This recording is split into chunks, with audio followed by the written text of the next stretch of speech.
ओम शांति। अॼु जी मुंहिंजी तारीख़ आहे 5/10/2021। अॼु मुरली में गीत आहे मरणो तव्हांजी गली में।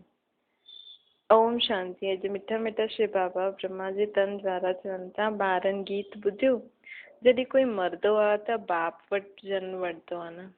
ॼाणंदा आहियूं असां आत्मा ई आहियूं। उहा थी वई शरीर जी ॻाल्हि। हिकु शरीर छॾे ॿियो बाप वटि जनम वठंदा आहियूं।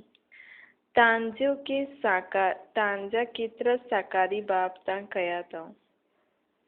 असुल में त निराकारी बाप जा ॿार आहिनि। साकारी बाप हर जन्म में अलॻि अलॻि मिलंदो आहे, लेकिन उहो निराकार आत्मा जो बाप सदा उहो हिकु ई आहे। तव्हां आत्मा आहियूं, परम पिता परमात्मा जा ॿार, रहण वारा बि हुतां निर्वाण धाम शांति धाम जा आहियो, जिते असांजो बाबा रहंदो आहे। बाप हुते रहंदो आहे। हिते तव्हां अची करे लौकिक बाप जा ॿार ठहींदा आहियो त मूंखे भुलिजी वेंदा आहियो। सत्युग में तव्हां सुखी हूंदा आहियो, उन पारलौकिक बाप खे यादि न कंदा आहियो। सुख में हुन बाप खे सिमरन यादि न कबो आहे। दुख में ई यादि ईंदो आहे न उहो पारलौकिक बाप। केरु यादि कंदी आहे? आत्मा। दुख कंहिंखे थींदो आहे? आत्मा खे थींदो आहे न। त दुख में कंहिंखे यादि कंदी आहे आत्मा? उन पारलौकिक बाप खे। जॾहिं लौकिक बाप खे यादि कंदा आहियूं त बुद्धि शरीर तरफ़ वेंदी आहे। उन बाबा खे यादि कंदा आहियूं त चवंदा आहिनि ओ बाबा। त ॿ बाबा थी विया न। राइट अक्षर बाप ई आहे, उहो बि फादर, उहो बि फादर। आत्मा रूहानी बाप खे यादि कंदी आहे त बुद्धि उते हली वेंदी आहे न। इहे बाप वेही ॿारनि खे सम्झाइनि था। हाणे तव्हां ॼाणंदा आहियो बाबा आयल आहे, असांखे पंहिंजो ठातो अथई। बाप चवंदो आहे पहिरियों पहिरियों असां तव्हांखे स्वर्ग में मोकिलियो हुयो, सुखनि जी दुनिया में। तव्हां ॾाढो साहूकार हुयो, पोइ 84 जन्म वठी ड्रामा प्लान अनुसार हाणे तव्हां दुखी थी विया आहियो। ड्रामा अनुसार ये पुरानी दुनिया ख़त्म थियणी आहे। तव्हांजी आत्मा और शरीर रूपी वस्त्र सतो प्रदान हुयो गोल्डन एज में। गोल्डन एज खां आत्मा पोइ सिल्वर एज में आई त शरीर बि सिल्वर एज थी वियो। पोइ कॉपर में आया। हाणे तव्हांजी आत्मा बिल्कुलु पतित थी वई अथव, त शरीर बि हिकदमि पतित थी वियो आहे। पहिरियों जीअं 14 कैरेट जो सोनो कोई पसंदि न कंदो आहे, कारो थी वेंदो आहे न। तव्हां बि हाणे कारा आयरन एजेड थी विया आहियो। हाणे आत्मा ऐं शरीर जो अहिड़ा कारा थी विया आहिनि त पवित्र कीअं ठहनि।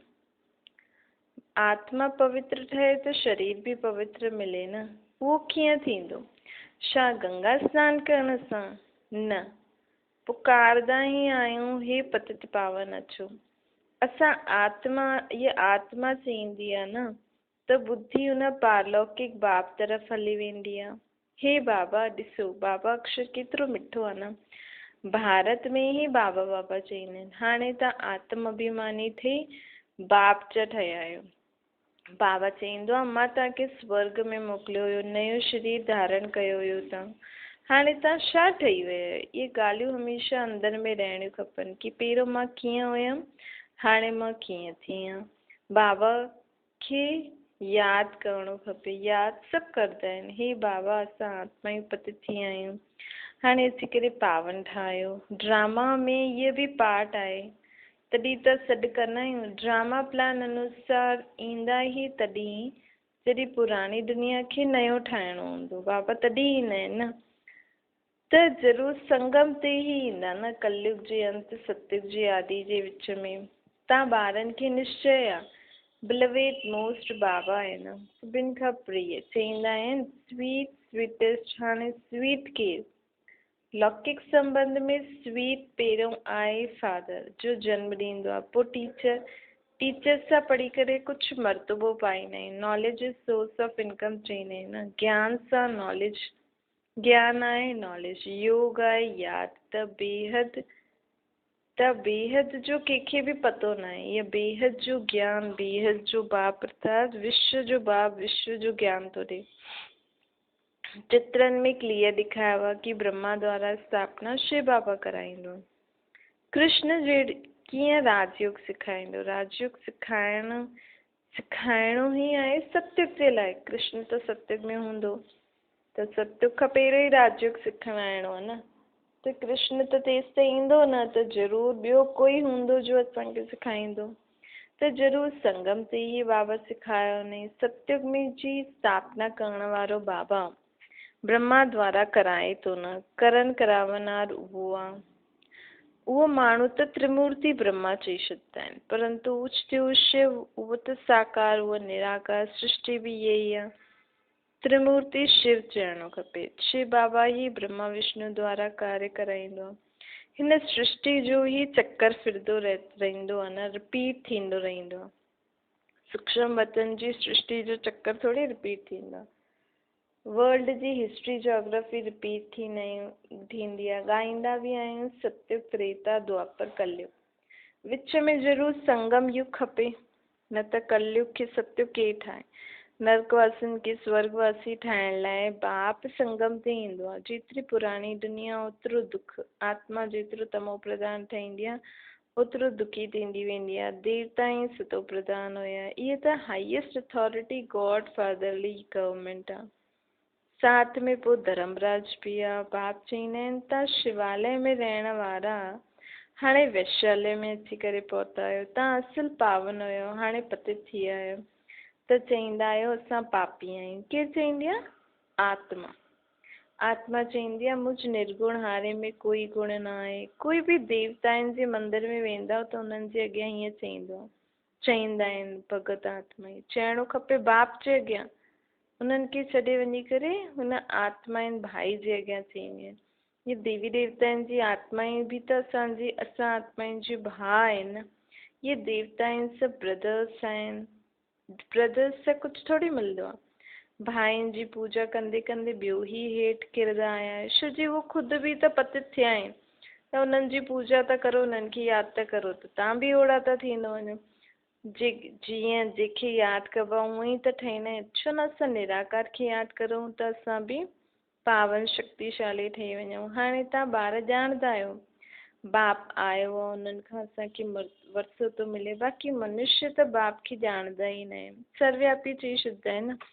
कोई पोइ चईंदा आहिनि अखंड ज्योति तत्व आहे, कोई चईंदो आहे नाम रूप खां न्यारो। अरे तव्हां चओ था अखंड ज्योति स्वरूप, पोइ नाम रूप खां न्यारो कीअं थी वियो?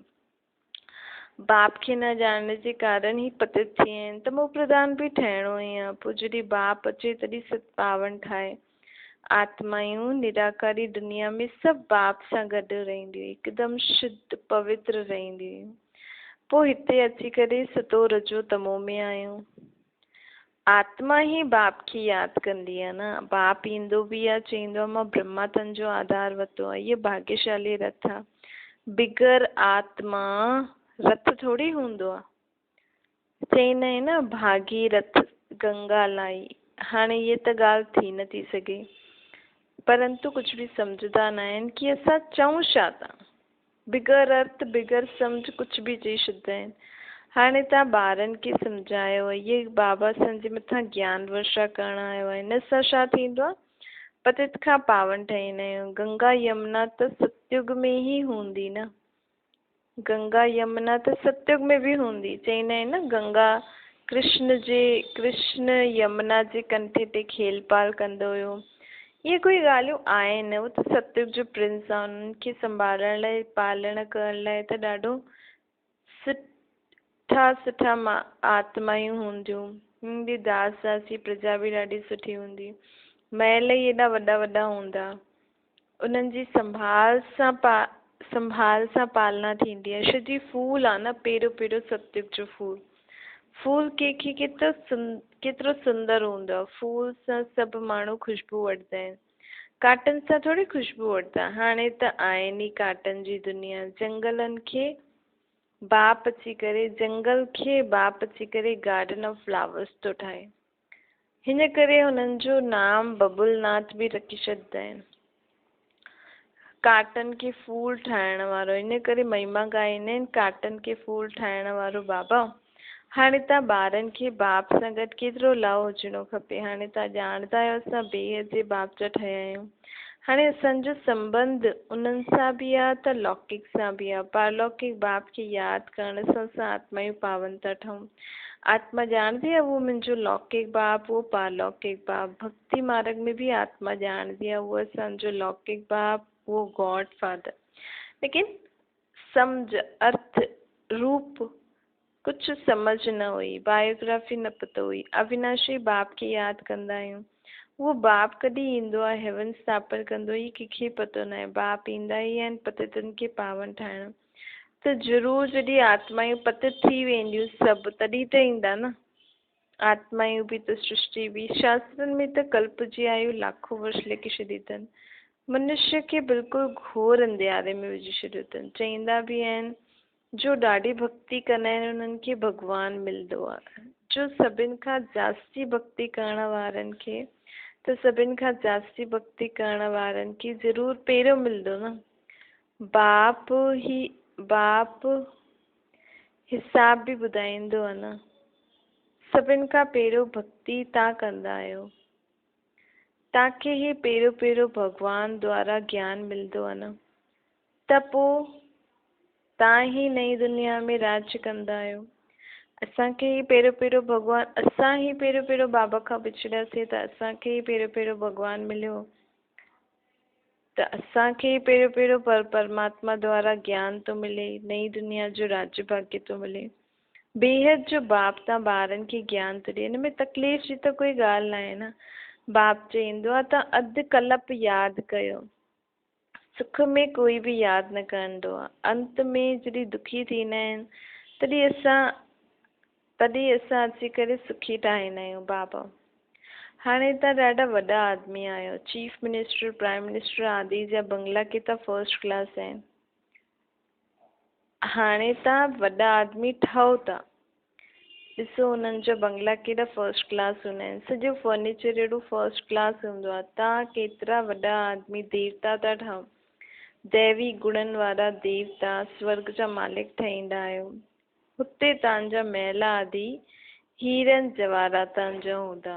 हुते तव्हांजो फर्नीचर सोने जड़ित जो फर्स्ट क्लास हूंदो। इहा आहे रुद्र ज्ञान यज्ञ। शिव खे रुद्र बि चइबो आहे।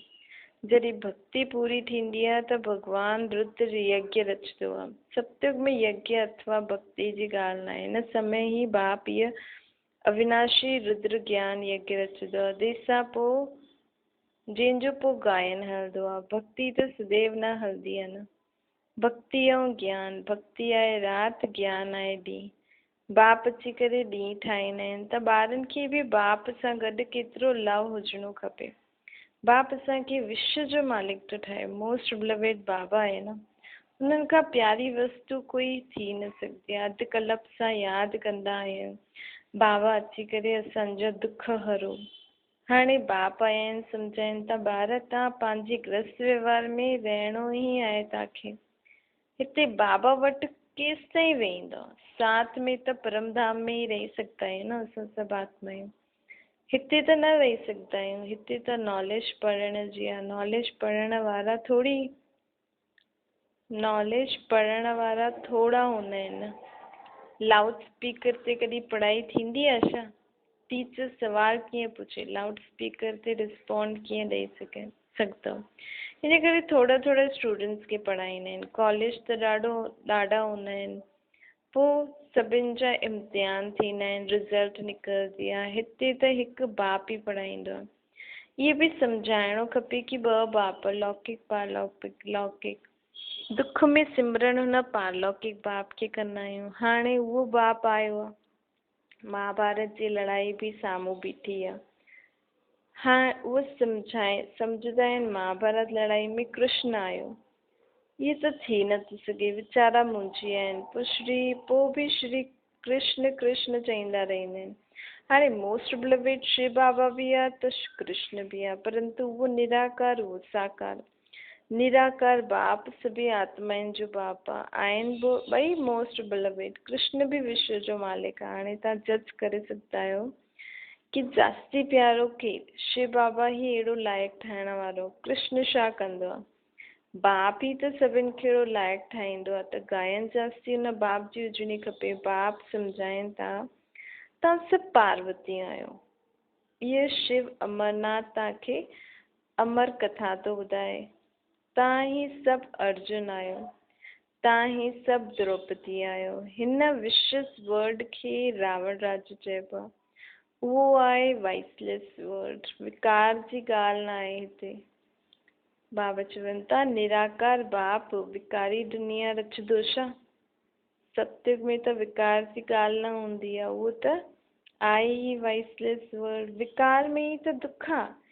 ॾिस सन्यासी बि त हिन करे ई घर बार छॾे वेंदा आहिनि। परंतु बाबा चईंदा आहिनि काम विकार त दुखदाई आहे सी, हिंसा आहे सी, लेकिन ॿिया विकार बि त बुरा आहिनि न। सन्यासियुनि जो हठ योग निर्वृत्ति मार्ग आहे। कर्म सन्यास त कॾहिं थींदो न आहे।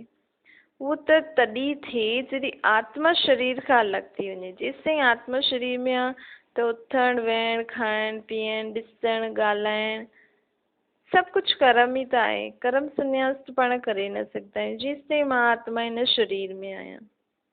बाबा चवनि था हठ योग आदि ॾाढा सेखारींदा आहिनि। उहे गुफ़ाउनि में वञी करे वेही रहंदा आहिनि, आग सां बि हलंदा आहिनि, रिधी सिधी बि ॾाढा कंदा आहिनि, जादूगरी सां ॾाढा चीजूं कढंदा रहंदा आहिनि। भॻवान खे बि जादूगर रत्नागर सौदागर चईंदा आहिनि।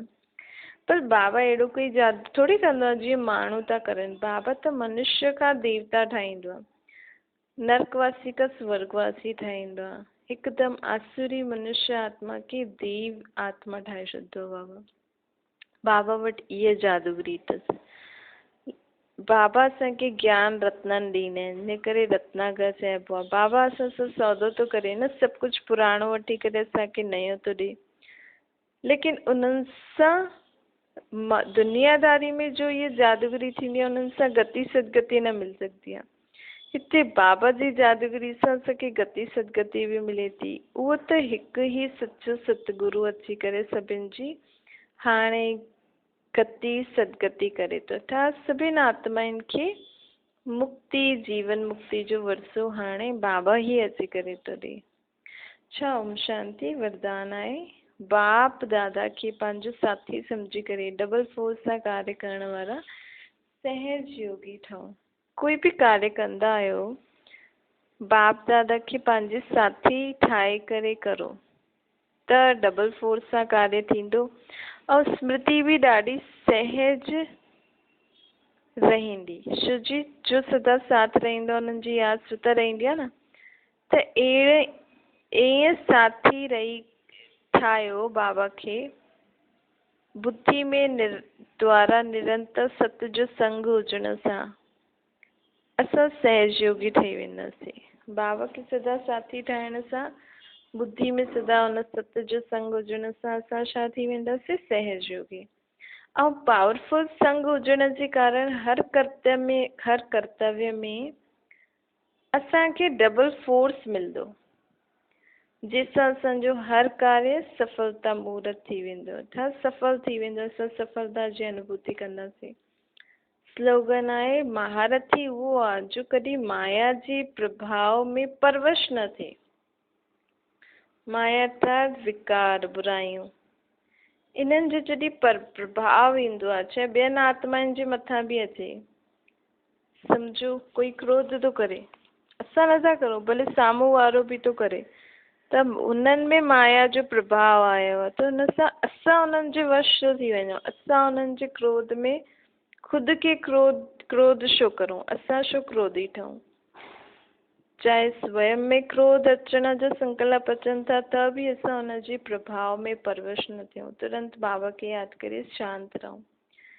उनखे चइबो आहे महारथी। छा ओम शांति।